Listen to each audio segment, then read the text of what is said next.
Berapa orang mungkin nganggapnya gue alien kali lah ya. Oke, deh. Tapi Bapak berapa tahun kuliah? 4 tahun?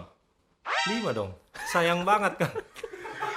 Sayang banget kalau 4. Ya, gitu kan. Gue Oke. backgroundnya ini Emang kan. PR juga PR ya, relationship Masuk, management. begitu gue masuk ternyata customer service.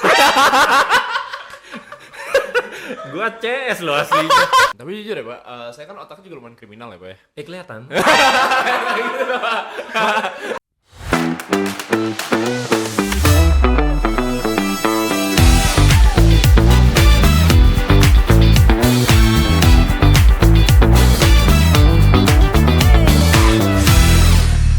Halo semuanya, balik lagi sama gua Kevin dan balik lagi ke podcast Inspirasi.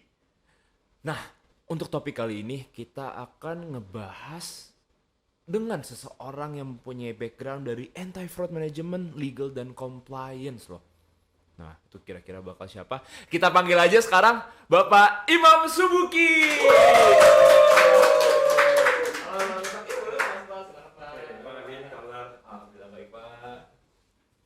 Halo Pak Imam. Jadi Pak Imam di sini merupakan Chief of Legal, AFM dan Compliance nih. Pak Imam gimana kabarnya Pak? Alhamdulillah sehat. Gimana Kevin? Nggak baik Pak. Nah jadi gini Pak, mau nanya nih Pak. Gimana Pak keadaan hari ini? Bapak moodnya enak gak? Lagi sedih atau gimana tapi? Harus dibawa enak lah. Oh, Kerjaan dibawa enak. tiap hari kan, ya di tempat gue pasti problem semua lah ya. Oh iya. Jadi ya, Iya. sudahlah. Tapi sebelum masuk ke sini aja udah ada yang cari, ada kasus. Oke, jadi ini point note saja buat kalian semua. Jadi Pak Imam ini merupakan salah satu Chief of AFM. Jadi AFM itu Anti-Fraud Management, di mana kalau misalnya kejadian-kejadian fraud yang ada di perusahaan ini, Pak Imam lah yang bakal mengepalainya. Gitu kan bener ya Pak Imam ya?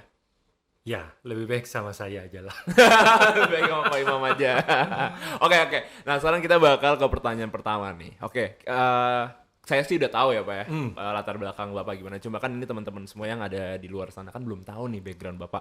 Bapak boleh gak ceritain tentang latar belakang Bapak? Bapak ini tuh siapa? Apakah Bapak keturunan alien? Kita kan nggak ada yang tahu Pak. Berapa orang mungkin nganggapnya gue alien kali lah ya. Oke deh. Ya sebenarnya bukan siapa-siapa lah ya. Ya. Gue asli Makassar ya. Makassar, Asli Pak? Makassar kan. Sekolah di sana. Karena kebetulan orang tua polisi pindah-pindah. Oh, ya hormatlah semua. Coba. Nah apa? SMP pindah ke Jakarta karena bapak juga udah bilang kayaknya udah nggak bakal diputer-puter lagi kan. Udah mau pensiun juga. Jadi ya udah, gue pindah. Tadinya ikut sama tante gue kan, jadi tinggal sama tante gue di Makassar. Saudara gue, ya nyokap segala tuh ikut bokap. Gue nggak tanggung soalnya kan lagi jadi Bapak SD nyelesain di segala sana? macam. Jadi ya sampai SMP, baru abis itu pindah ke Jakarta. Itu SMA-nya berarti? Iya. Oh oke. Gitu, sekolahnya gitu. Nah oke, kalau misalnya dari SMA ke kuliah gimana Pak ceritanya? SMA kuliah, gue dulu sekolah di Jakarta Timur kan, tinggalnya kan di Jakarta Pusat. Karena nggak ngerti Jakarta, dibikin agak jauh tuh kan, supaya ngerti jalan. Bapak gitu. Nah itu kalau misalnya agak jauh Bapak pas zaman dahulu ke sekolah naik apa Pak? Naik bus Oh, 3 naik kali bus. tuh. Jadi kemana dulu kan di Cempaka Putih tuh apa ya, kayak di komplek-komplek gitu, jadi nggak ada kendaraan umum yang lewat kan. Iya betul. Jadi berapa kali tuh Oh Bapak nyambung-nyambung. Cempaka Putih dulu. Cempaka Putih, Oke. ya belakangnya Dwi Plaza tuh. Udah jadi ke Rawamangun, terus Rawamangunnya masuk lagi ke dalam, jadi tiga kali naik lah. Sekolah gue dekat kuburan waktu itu. Bapak suka ada cerita-cerita gak? Lu tau gak sih lu sekolah ini tuh terbuat dari kuburan gitu-gitu. Pernah Ya. gak gitu? Ada setannya gitu. Setannya sih nggak ada. Gue pernah nginep di situ berapa kali, gak ada apa-apa. Gitu doang. Kuburannya Jakarta biasa aja lah. Menurut gue, lu ke kampung gue tuh baru lu. Tapi bener ya guys ya, emang orang-orang yang kayak tugasnya seperti polisi lah di suatu perusahaan emang mentalnya beda ya kayak kita ya. Oke, dan kalau misalnya kuliah di mana Pak? Kuliah ya, jadi begitu gue lulus, ya gue diterima di UI, FISIP. Bapak UI? UI, kenapa nggak percaya lo? Keren banget sama gue. Gak ada Pak, keren Pak. Sampai hari ini semua orang nggak ada yang percaya. Nggak, saya percaya cuma kaget aja Pak. Boleh Pak. Terus, Iya, gue di UI, FISIP, gue public relation. oh oke. Ya, gue aslinya public relation kuliahnya. Tapi Bapak udah biasa ngomong depan kamera dong? Enggak sih, nggak pernah lah ya. Nggak pernah. Tapi Bapak berapa tahun kuliah? 4 tahun? 5 dong. Sayang banget kan. Sayang banget kalau 4. Ya, rugi loh. Kenapa gue bilang rugi? Lu masuk susah, masuk buru-buru mau keluar gitu. Iyalah. Ya Bapak, saya aja kuliah 3 tahun aja udah setengah mati Pak. Saya udah berharap Salah, keluar Pak. salah. Jadi gue seangkatan itu mungkin 30 sampai 40 orang ya. Itu sekitar 10 orang yang kuliahnya 5 tahun. Dan kita tuh ngerasa nggak nyesel. Oke. Gitu loh. Iya, ngapain lo masuknya susah, masa mau keluar buru-buru. Ya udah ntar aja lah gitu loh. Tapi pas temen gue 40 yang 4 tahun itu lulus perpisahan kan, gue tetap ikut. Habis itu gue lanjut kuliah. Gue ber-10 orang itu tuh gue ikutan perpisahan. Oh gitu Pak. Ikut perpisahan ya, besok seperti biasa kita kuliah lagi gitu. Ya, emang, Gitu. emang beda ya guys ya. Emang beda. Ini pertama kali nih gue menemukan anomali itu benar ya. Tapi nggak apa-apa Pak. Oke. Tapi kok Bapak kan FISIP ya, Public Relation juga. Kok bisa tiba-tiba di akhir di AFM Legal and Compliance Pak? Nyasar ya, historinya gini-gini. Sebenarnya pertama kali gue kerja, gue sempet di Telkomsel, itu gue di PR. Oh, Hubungan emang di PR ya? Gue masuk di Telkomsel, nggak lama lah ya, nggak nyampe setahun. Biasa lah ya, kita baru-baru lulus, dengerin temen ini, udah naik lah kita. Kenapa gue masih begini-gini aja ya? Aktif lah nyari-nyari gitu kan. Akhirnya diterima di Danamon. Katanya apa relationship department gitu kan. Oke. Gue backgroundnya ini kan PR juga PR ya, kan. ya, relationship Masuk, management. begitu gue masuk ternyata customer service. Gua CS loh aslinya. Gua CS di Danamon ya. Gua masuk di Danamon tuh CS. Gue sempet jadi CS terbaik loh di Danamon. Oh iya Pak. Ya gue udah piagam loh, jangan salah loh. Lo kalau datang ke fast food gitu kayak KFC kan ditempel tuh apa best employee gitu iya kan. best employee. Nah aduh gue dulu gitu loh. Cuma gue di CS nggak lama, setahun kalau nggak salah, setahun lebih 1-2 bulan, karena bos gue ngelihat kayaknya gue nggak cocok jadi CS. Dia ngomong gitu sama gue, dan gue bilang lah kenapa gue bisa jadi best CS ya. Iya. Dia bilang nggak cocok lagi Pak. Iya. Kenapa gue sambil gue nunjuk piagam ya, kenapa gue bisa, kan ada di ruangannya dia tuh, kenapa gue bisa jadi ini ya.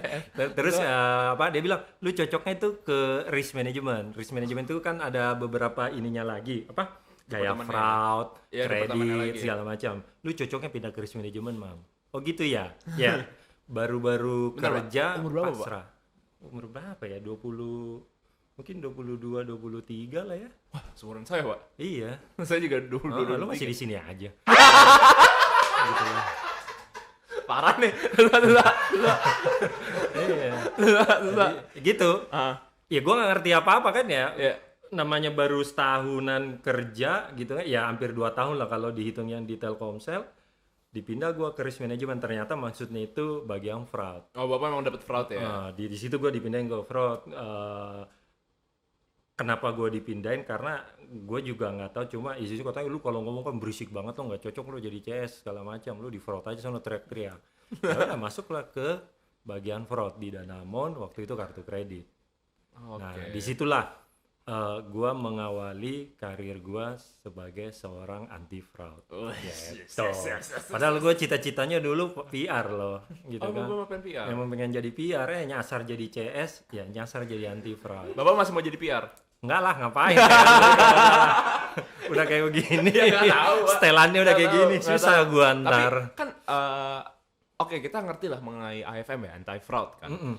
Tapi kok bisa ada legal and compliance sih loh Pak? Oke, tanya bos gua lah ya. Nggak, jadi gini, mungkin gini kali, pas pada saat gua beraktivitas terkait dengan penanganan fraud kan otomatis gua berhubungan sering dengan kepolisian kan. Iya. Gua ke kepolisian konsultasi atau LP Noran segala macam-macam lah ya. Akhirnya gue terbiasa dengan hal-hal yang berbau hukum lah gitu. Tapi ini sebatas masih litigasi ya. Belum masuk ke legal yang overall semuanya legal. Ya udah, gue pegang minta handle litigasi, ya udah gue jalanin along the way. apa user gua, atasan gua ngelihat ya udah mau lu pegang juga legal yang apa yang dunia legal lainnya gitu kan, ya sudah masuklah ya, disambung-sambungin aja lah yang kayak gitu. Tapi kan Bapak bisa dengan waktu ya berjalan, Bapak juga bisa belajar ya mengenai legal and compliance. Iyalah, kan berarti ya? kita semua berawal dari nggak tahu apa-apa sih. Gue prinsipnya itu aja lah, gue nggak tahu apa-apa, yang penting dikasih kesempatan, guanya yang harus berusaha untuk ya mengejar lah ya. Tapi Bapak pernah gak sih pas berhubungan dengan polisi gitu kan, Bapak kan sama legal and compliance juga ya? Pernah gak sih kayak Bapak sih polisi gitu, pernah gak? Pernah gak Pak? Disuruh hormat gue nggak sih, gue nggak pernah ngomong bapak gue polisi. Dulu pernah waktu ditilang bapak gue polisi. Iya, dulu gue pernah begitu. Tapi pak kalau kerja enggak lah. Beberapa kali sih minta tolong, gitu kan, minta tolong. Ada kerjaan dengan polisi di mana kita ada kenalan kan. Oh iya, telepon aja sini ya, kayak gitu-gitulah, ada lah. Tapi nggak pernah ngomong bapak gue polisi. Tapi pas gue ditilang gue pernah memang ngomong. Itu kapan? Bapak gue polisi pas kuliah lah. Kira pas Bapak kuliah. sekarang gitu. Jadi di rumah gue Cempaka Putih ada tuh dilarang belok kiri gitu kan. Ya cuma kalau belok kiri itu lebih cepat nyampe ke rumah gue. Ya sudah, gue belok kiri aja. Ternyata di situ ada polisi. Terus Gitu. ketilang tuh, Pak? Kenapa? Ketilang kan? Enggak. Kan gue bilang bapak gue polisi. Emang tinggal di mana? Tuh tinggal belok kiri gue bilang. Itu tahun berapa? Kuliah berarti ya 95 lah ya. 95. Iya 95. Dan kayaknya tuh polisi nggak pernah, karena gue gondrong kan dulu. Gue gondrong gitu kan. Di mana ada anak polisi gondrong ya. Tapi lolos aja alhamdulillah. Kalau Bapak gondrong, kenapa sekarang botak, Pak? Bapak saking stresnya jadi punya rambutnya mengikis atau gimana, Pak? Enggak sih, alasannya sama, gue malas ngurus rambut. Oh, Kalau iya rambut sih. gue panjang gue nggak perlu ngapa-ngapain, rambut gue pendek gue juga nggak perlu ngapa-ngapain. Waktu rambut gue masih agak panjang ini, gue kan bawa sisir, diketawain sama Yanuar tuh. Sisir gratisan hotel. Iya, dapat gratis. Iya. Tapi Bapak pas rambutnya masih agak panjang tuh keren loh, Pak. Bapak kayak anak muda banget. Iya, sampai sekarang gue juga masih muda kan. Iyalah. Iya. Sorry Pak. Oke. Nah, sekarang pertanyaan mengenai Bapak pernah mengalami kesulitan gak sih pas mengelola 3 divisi tersebut gitu loh? Sebenarnya bukan 3 divisi loh. 4 kan ada SS ya, Pak ya? Ada SS. Iya. Sebenarnya compliance itu 2 divisi, satu abu PPT kan. Satu abu oke. PPT. Tapi anyway enggak lah, kalau dibilang kesulitan yang signifikan enggak lah. Kesulitan pasti ada, tapi balik di sini ini modelnya di Sinaf ya, istilahnya. Paris tuh suka ngomong apa ya istilahnya, ya kita beda sama yang lain lah, ngapain lu harus sama yang lain gitu loh. Jadi buat gua ada beberapa hal yang kita kerjakan di sini sebenarnya mungkin tempat lain nggak ngerjain, atau cara kerjanya beda. Jadi gua tidak pernah ada ngerasa ya, baik dari sisi kepikiran ataupun ngejalaninnya kesulitan gitu, enggak sih. Tapi gimana Bapak bisa nge-manage 4 divisi, Pak?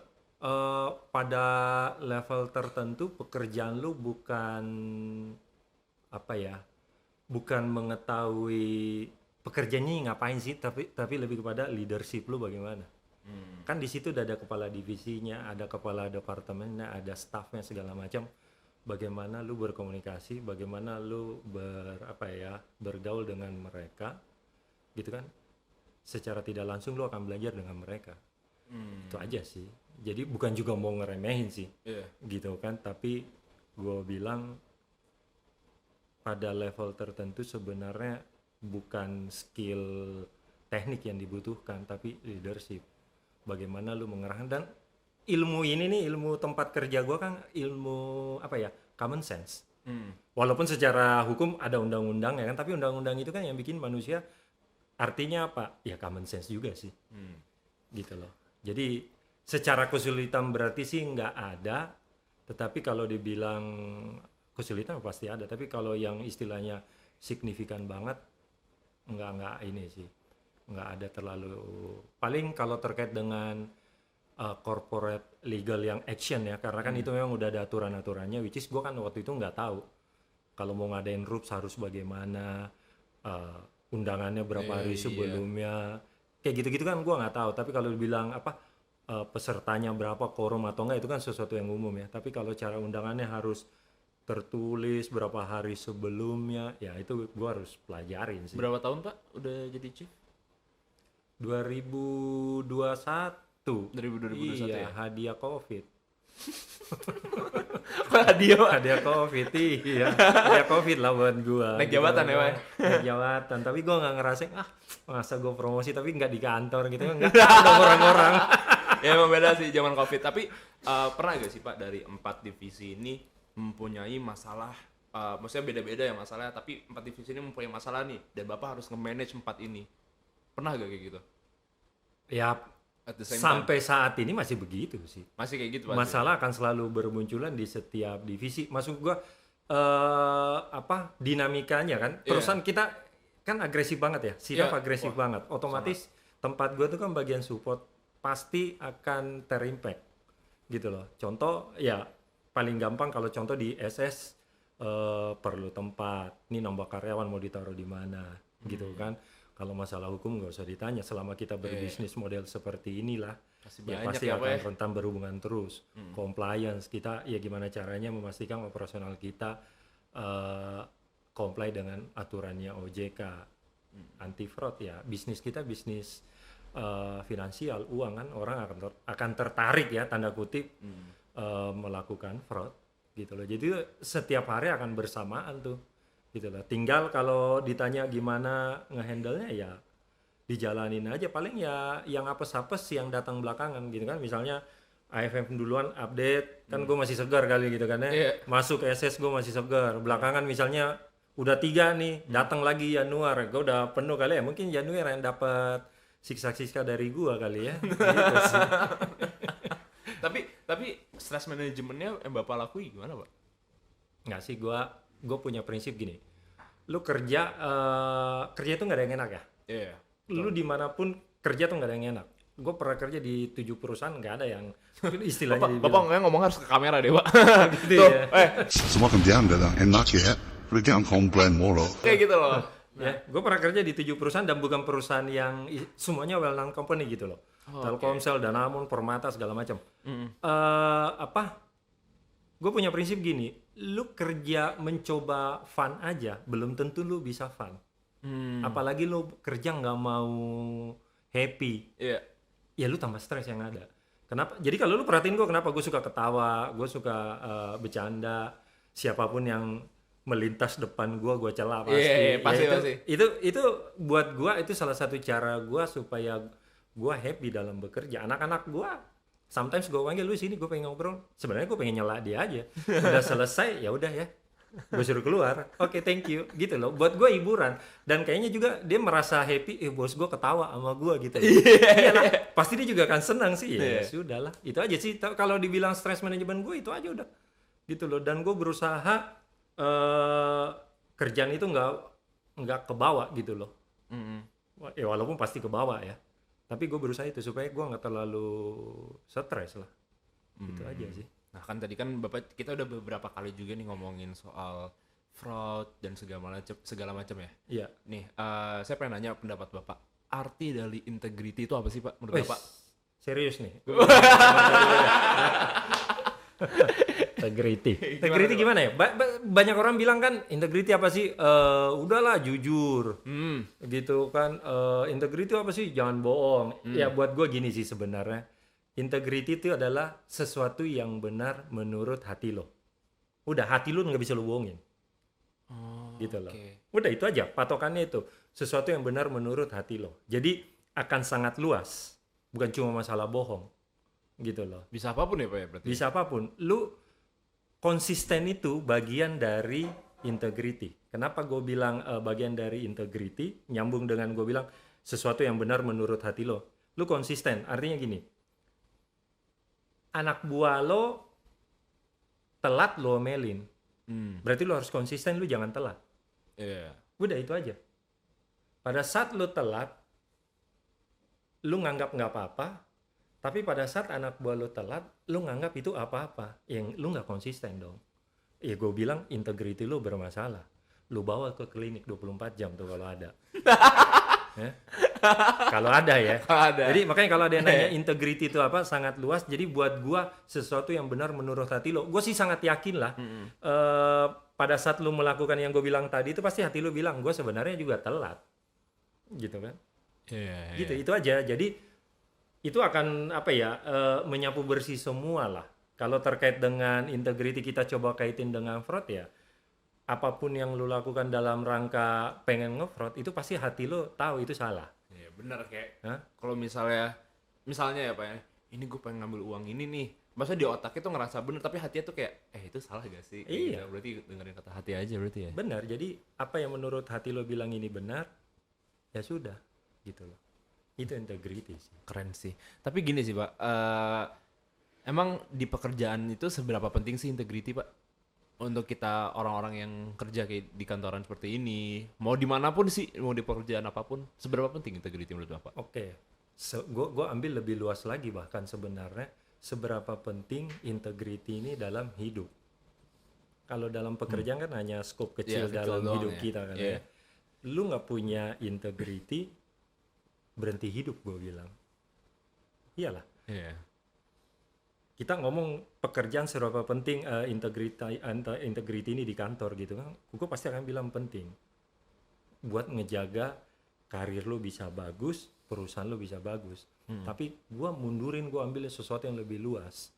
Seberapa penting integrity dalam hidup, ya itu yang gue bilang. Kalau lu nggak punya integrity, berhenti hidup.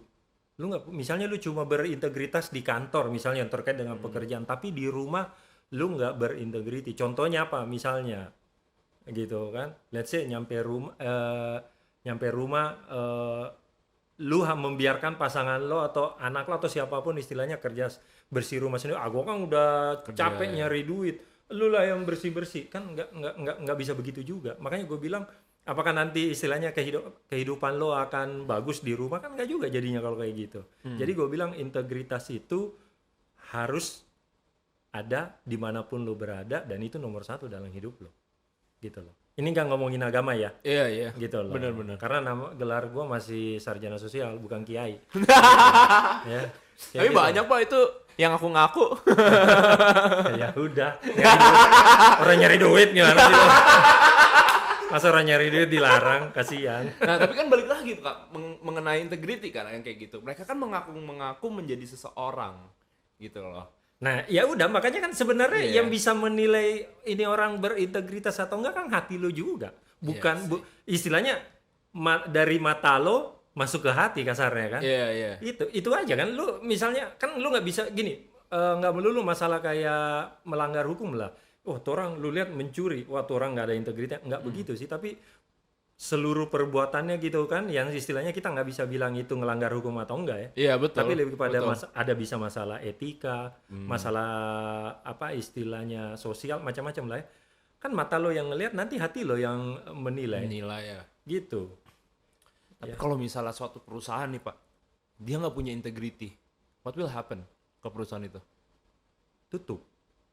Fix ya berarti ya? Fix, tutup. Bubar. Dan gue suka ngomong begini sih ke semua. Yang punya kepentingan kantor dimanapun kita bekerja lah gitu ya, organisasi kita, yang punya kepentingan menjaga perusahaan itu kan sebenarnya karyawan, bukan yang punya. Gue suka ngomong gitu, kenapa? Bayangin Sinaf lah. Iya. Lu pikir misalnya Sinaf tutup ya, emang yang punya jatuh miskin? Ya enggak lah, duitnya banyak. Kita mau kerja di mana? Iya. Gitu loh. Kita kerja sampai mati, dihidupin lagi sampai mati lagi, duit kita nggak akan sama yang punya kantor ini gitu loh. Jadi yang sebenarnya yang paling punya kepentingan ya menjaga kantor ini adalah karyawan sih. Karyawan tuh siapa? Ya semua yang terkait gitu loh. Even cleaning service, security, ya mereka punya kepentingan. Mereka mau kerja di mana kalau misalnya ini tutup. Jadi kalau ditanya, kalau fraud terjadi, kita nggak punya integritas, pasti tutup. Gitu loh, cuma masalah waktu aja. Sekuat apa modalnya. Tapi nih ya, so far yang Bapak pernah ngalamin bisa di Sinaf atau di perusahaan sebelumnya Bapak, kejadian integrity apa sih yang paling aneh yang Bapak pernah temuin? Karena kalau misalnya ngambil uang ya udah biasa lah ya. ya kalau ada modus baru gitu, ada gak Pak?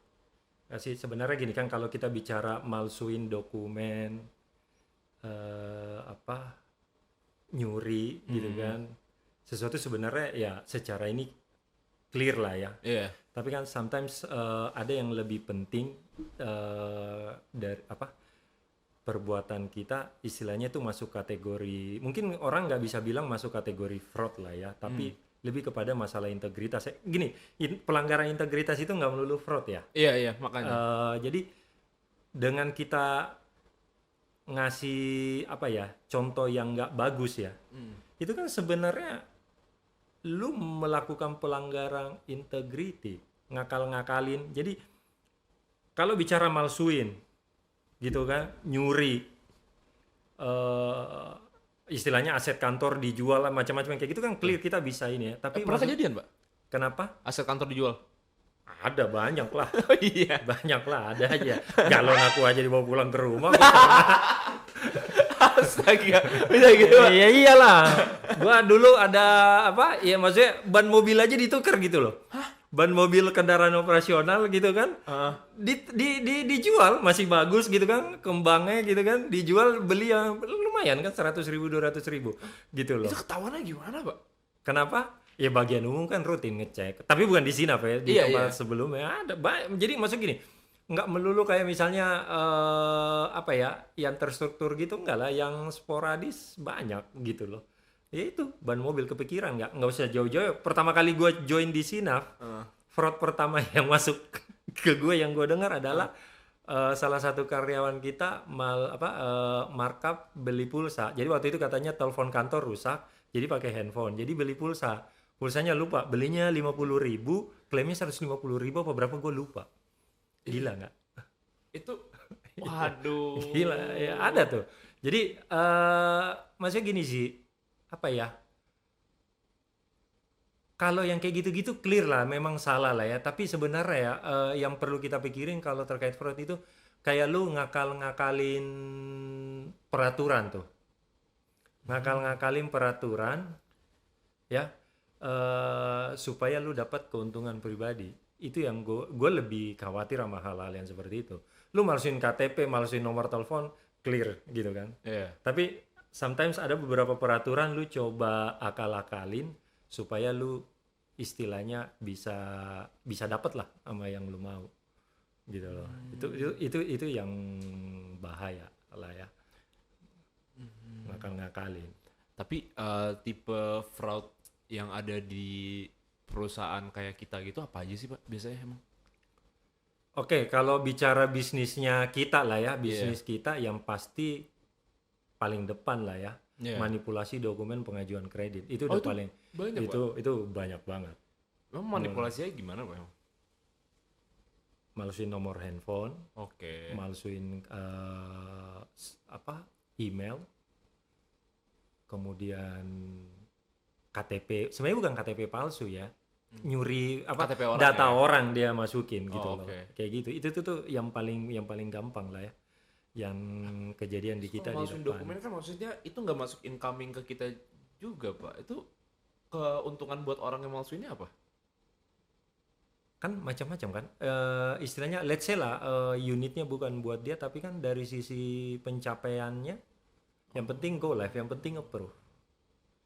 Iya. Lu tahu nggak berapa banyak incoming yang masuk itu, apakah beneran real orang itu ngajuin atau enggak, atau enggak sekedar memang buat nge-boost performanya dia. Incoming gua ada 10 tiap hari misalnya, kita nggak tahu 10 itu beneran memang ada calon debitur yang mencoba mengajukan pembiayaan ke kita, kan kita nggak tahu. Itu banyak gitu loh. Itu yang paling umum lah ya, paling standar gitu loh. Oke. Tapi kalau yang kita nih, maksudnya kita semua kan yang ada di sini kan support ya. Kalau support tuh rata-rata apa Pak tipe fraudnya? Manipulasi laporan lah. Laporan? Manipulasi laporan. Paling kapan gua nggak tahu. Kan lu suka ngadain acara lah gitu kan. Event gitu kan. Misalnya konsumsi satu orang 20.000, lu naikin jadi 30.000 gitu. Wahyu kan. Pak namanya Pak. Terus Pak? Iya, sebenarnya niatnya ke sana sih gitu kan. Kayak gitu-gitu sih. Kalau bagian support itu ya biasanya manipulasi laporan. Itu akan ke sana karena aktivitas lu tidak berhubungan dengan kayak jualan, penagihan, lebih kepada internal proses lo gitu kan. Gitu. Ya bukan cuma di sini ya, mungkin tempat gua yang SS bagian SS belakang. sih. Iya, pasti akan larinya manipulasi aja sih mereka. Nih, tapi saya punya pertanyaan nih, Pak. Di AFM sendiri ya, pernah ada gak sih yang nge-fraud bisa di perusahaan sebelumnya apa yang sekarang gitu? Oke. Pernah gak, Pak? Mereka orang AFM nih? Ada. Masih ada ya? Mundur 2016 lah ya, zaman-zaman kita lagi Ini sebelum level- Bapak jadi chief kan? sebelum gua Yes. waktu itu gua masuk jadi artis apa Jadi apa, Pak? Bukan jadi artis, gua Pak. ngerasa dulu masuk ke Sinop jadi artis sih karena nggak gini kan dulu Sinop tahun 2016 Chaos ya? chaos kan. Iya, iya. Pernah dengar. Harus banyak fraud katanya. Nah, kan dimasukin orang fraud. Pasti kan gua dianggap artis waktu itu. Wah, ini nih Ini nih, baru nih, iya. gitu kan. Artis nih gitu. Apa Jadi tuh? ada anak QC itu ada yang dulu nge-fraud, dia malsuin tiket kereta api sama pesawat kalau nggak salah. Ada anak QC. Gitu Itu loh. maksudnya masukin kereta api sama pesawat? Perjalanan dinas. Dia atau orang lain? Perjalanan dinasnya dia. Jadi balik lagi ya, lu namanya moral lo atau integritas lo ada di level rendah ya. Apapun lu pikirkan biar bisa jadi duit. Nah, jadi dia itu kalau nggak salah, seingat gue naik kereta gitu kan, tapi dia klaimnya naik pesawat. Jadi dia bikin tuh boarding pass. Gila, niat banget, Pak. Iya, dia bikin boarding pass anak QC loh. Ya, ada bagian audit kita dulu sama SPD-nya juga dimanipulasi. Orang audit kita, ya audit yang lama bukan zamannya Pak Tunto. Jadi tiket sewa mobil rental itu di markup harganya rentalnya gitu kan. Kayak gitu ada. Jadi maksud gua dulu kita berada pada level yang sangat memprihatinkan lah ya. Kebayangkan orang audit, orang AFM nge-fraud gitu loh. Jadi nggak kenal lu mau bagian apa. Jahatnya fraud kan gitu. Ya lu nggak peduli sebenarnya. Bukan berarti orang fraud itu istilahnya nggak punya otak kriminal ya. Ada lah. Pasti. Makanya mencegah fraud itu kita nggak boleh bergantung ke orang. Kita bergantung harusnya ke prosedur, ke sistem lah ya. Gitu. Ada dulu. Tapi jujur ya, Pak, saya kan otaknya juga lumayan kriminal ya, Pak ya. Kelihatan. Nah, makanya gue datang kan, gue mau lihat-lihat. Nggak gitu. Saya tuh kadang tuh suka ngediscuss biasanya sama Pak Arif. Jadi Pak Arif itu adalah salah satu division head dari AFM. Satu doang division head AFM, bukan salah satu. Oh iya, satu doang. Dia adalah division head dari AFM. Nah, biasanya teman-teman gue tuh suka cerita, kalau misalnya kan gue kan suka ada otak-otak jahat. Nah, itu biasa gue melampiaskan itu ke dia. Gue bilang, "Pak, kalau misalnya kayak gini gimana?" Dan ternyata AFM tuh juga lumayan thorough ya, Pak ya. Kayak misal saya lagi mikirin ini, mereka udah ada mitigasinya kayak gini gitu ya. Mereka udah tahu ya. Tapi iya kita harus begitu. Kenapa gue suka bilang ke anak-anak nggak lu harus update sama hal-hal yang berbau-bau pelanggaran gitu. Kenapa gue bilang? Karena secara naturalnya itu mereka selalu di depan dibanding kita. Dibanding maksudnya yang maling dan polisi, mereka selalu di depan. Tahu nggak lu kenapa? Kenapa? Oke, ini lu planningin sesuatu, lu punya sesuatu yang lu harus jaga. Oke, sesuatu ada barang yang lu harus jaga. Oke, lu taruh security di mana. Udah selesai. Lu ngerasa ini udah paling ketat keamanannya. Kenapa gue bilang maling selalu lebih terdepan bukan Yamaha? Ya? Karena pada saat lu udah menentukan strategi lo, ya tanda kutip si maling ini ngelihat, oke, dijaganya ada yang di depan, ada yang di belakang, ada yang di samping, ada yang di atas, ada yang di bawah. Kuntungnya mereka apa? Yang nggak dijaga yang mana ya? Mereka tinggal ngelihat itu. Tapi kalau yang keamanannya berpikir, yang mana lagi yang gue harus jaga? Harus berpikir kan? Kalau maling cuma ngelihat, yang mana yang nggak dijaga ya. Iya. Nah itu sebabnya kenapa fraud akan Pasti selalu sangat ada ya. inilah ya, sulit dalam arti kalau kita mau cegah 100% sih nggak bisa gitu loh. Tapi mau gimana pun juga AFM harus one step ahead ya. Ya mau challenge-nya ke mereka itu gitu loh. Challenge-nya ke mereka adalah gimana caranya, ya lu harus tahu, lu harus punya otak kriminal juga jadinya gitu loh. Tapi background orang AFM tuh apa Pak emang sebenarnya? Nggak jelas. Nggak jelas. Kok gitu? Enggak lah. Kalau ini gue bicara secara global di dunia anti fraud dulu ya. Mostly anti fraud itu di apa ya istilahnya, didominasi oleh accounting. Kalau kita ngomong kantor ya, Iya. pasti accounting. Kenapa? Karena yang istilahnya untuk menjaga itu kan lebih banyak ke pembukuan kan.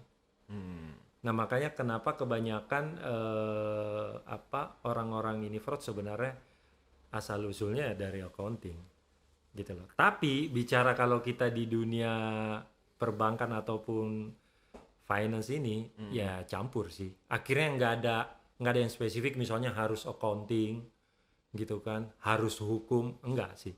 Lebih kepada ini kan kayak bagian salah satu unit pekerjaan yang ada di perusahaan gitu kan, ya udah rekrut, usernya cocok, nanti belajar segala macam sih. Jadi nggak spesifik harus Kriminologi gitu enggak ya? Nggak juga sih, jadinya intinya kan percuma juga lu cuma pegang teorinya aja Iya sih. gitu loh, seperti itu sih. Jadi ya nggak jelas jadinya mereka tuh dari mana.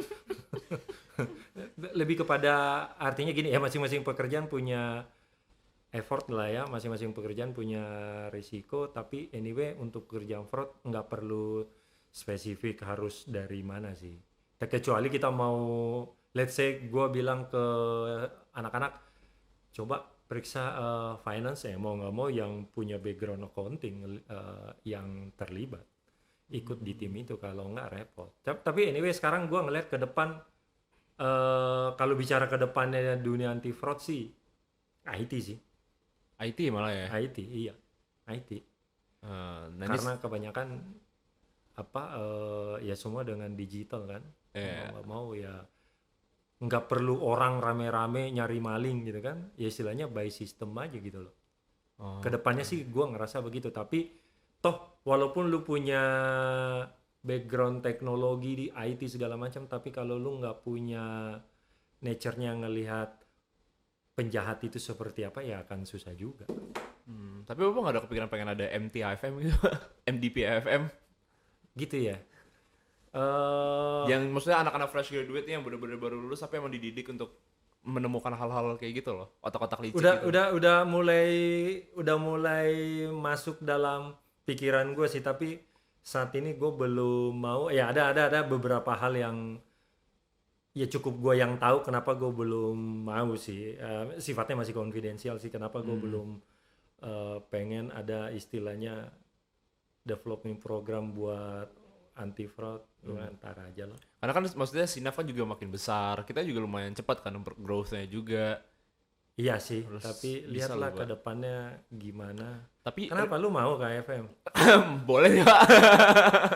Saya sih nggak komplain Pak kalau AFM. Cuma ini sih Pak, yang Bapak kan bilang tadi ada juga yang background accounting, berarti orang-orang di AFM itu backgroundnya macam-macam. Macam-macam. Yang paling aneh apa Pak? Gua komunikasi. Ya bukan. Jangan cip ya, anak buah Bapak dong gitu. Siapa ya? Enggak sih, mereka accounting, ada yang Mas Musa? IT. Musa akuntansi. Oh, akuntansi? Iya, makanya dia kayak itu buku besar kan, legend. Kegedean lah. Kalau Pak Arif? Arif itu accounting. Arif itu accounting. Nggak kelihatan Pak. Iya, nggak kelihatan. Dia kelihatan ontaknya kan. Iya, ada punuk Pak. Siapa ya yang jurusannya nggak umum? Raden, tau Raden kan manajernya investigasi itu tekstil kalau nggak salah, dia cocoknya jualan bahan di Tanah Abang kayaknya. Si Raden tuh. Yang lain nggak sih, sisanya sih yang umum-umum aja, manajemen segala macam. Bapak nggak mau minum dulu Pak? Oh, ditawarin, alhamdulillah. Aduh, Pak. Dari tadi, Pak. Dari tadi cuma WA doang mau minum apa tadi ditawarin. Dari tadi, Pak, Bapak boleh minum. Ini baru apa bekas orang nih? baru, Pak. Dicuci dulu. Masih hangat ya, Pak? Iya, enggak. Alhamdulillah. Iya, enggak sih. Tapi anak-anak di sini ya kebanyakan sih accounting, ada yang manajemen, ada IT, ya standar aja sih jurusan-jurusannya, nggak ada yang itu. Paling aneh gua sih PR gitu kan. Iya, gua PR, pada nggak percaya. Gua ngeliat muka Pak Imam jadi kayak bingung juga mau ngomong apa. Ya udah, oke, Pak. Nah, sekarang mungkin untuk ke pertanyaan terakhir ya, Pak ya. Bapak bisa ngeliat kamera yang ada di paling kanan. Oke. Ini saya ingin menanyakan ke Bapak pesan untuk anak-anak Gen Z mengenai integrity apa sih, Pak? Boleh lihat ke kamera kanan. Oke, sebenarnya sih nggak perlu Gen Z lah ya kalau Yeah. bicara masalah integrity. Integrity itu sesuatu yang lu nggak bisa hilangkan dari diri lo. Justru kita harus gimana caranya selalu menjaga level integritas kita itu ada di level yang paling maksimal. Ya, karena dimanapun lu berada, apapun yang lu lakukan, balik lagi gue bilang ya, integrity itu adalah sesuatu yang benar menurut hati lo. Jadi dimanapun lu berada, ya, kenapa gue bilang integrity lo harus lu jaga di level paling atas.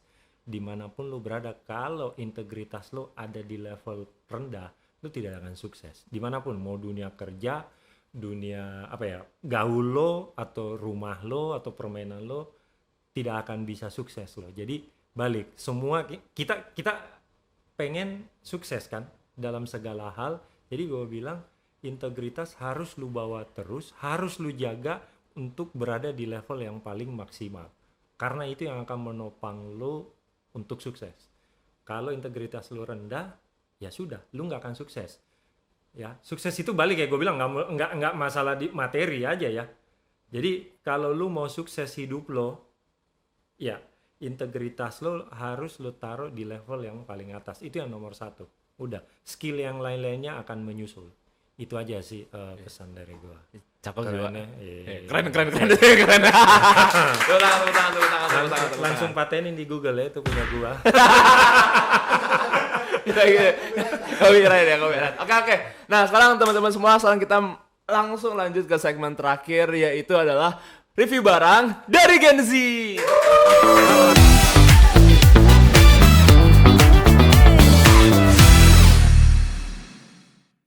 Nah, sekarang udah balik ke segmen review barang dari Gen Z. Nah, sekarang saya ingin meminta tolong Yanti. Weh, bukan Yanti, PWK dong. Nah, ini Pak. Jadi Ini apa nih? ini bukan Yanti tapi Yanto ya, guys ya. Nah, ini jadi di setiap podcast tuh kita ada namanya review barang dari Gen Z, di mana saya sebagai saya memanggil saya anak buah Bapak juga bukan. Saya teman Bapak lah yang podcaster di sini. Selalu menghadiahi para tamu dengan sesuatu barang yang bisa dianggap tidak penting. Tapi kayak kenapa aja gitu, Pak. Nggak bisa duit aja ya? Aduh, jangan dong, Pak. Nah, jadi barang di sini adalah barang yang Bapak harus wajib gunakan ketika bertemu dengan para fraudster. Oke. Nah, untuk teman-teman semua, ini disclaimer, ini mainan ya guys ya, bukan beneran. Ya. Mau lihat apa? Apa tuh? Pistol air ya? Pisau.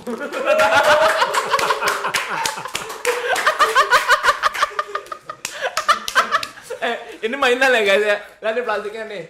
Tuh, The Com Desert War ML6. Jadi ini adalah mainan untuk Oke. Pak Imam. Thank you. Thank you untuk tangan semuanya. Oh, ini ada pelurunya nih. Ada. Bisa tes ke Wahyu nggak? Nanti kita berdiri masing-masing, Bapak boleh coba tembak-tembakin. Oke, thank you. Oke teman-teman, sekarang kita udah ada di penghujung acara. Gue pengen mengucapkan terima kasih yang banyak karena teman-teman udah sampai akhir sini. Dan sebelum kita menutup acara, pasti ada yang namanya giveaway nih di setiap podcast. Nah, untuk bagi teman-teman semua, ada satu pertanyaan, yaitu adalah di manakah Bapak Imam? Bukan di mana. Jurusan apa Bapak Imam ambil saat ketika berkuliah di Universitas Indonesia? Nah, kalau teman-teman yang tadi semua pada nyimak, pasti tahu dong jawabannya. Karena gue sendiri aja tadi sempat lupa loh mau nanya apa ke teman-teman. Sampai gue di-confirm lagi sama yang lain. Nah, ayo buruan komen di kolom komentar kita yang ada di bawah dan kasih tahu jawabannya. Nah, jangan lupa nih, salah satu syarat buat kalian untuk mengikuti giveaway ini adalah jangan lupa follow semua sosial media kita, komen di bawah ini, dan tunjukkan Instagram kalian itu apa. Username-nya ya ada di komen. Nah, kira-kira apa tuh guys? Yaudah, gue ingin mengucapkan terima kasih banyak juga sama kalian semua. Dan gue pengen minta maaf kalau misalnya ada 1-2 kata yang salah saya ucapkan. Oh saya sih tiba-tiba gue ucapkan. Gue ingin meminta maaf juga. Pak Imam ada kata-kata penutup? Udahlah, tadi udah bagus banget gitu ya. biar yang tadi tetap bagus. And gue akhiri di sini aja. Oke semuanya, selamat jumpa, ketemu kembali di podcast Inspirasi. Bye bye.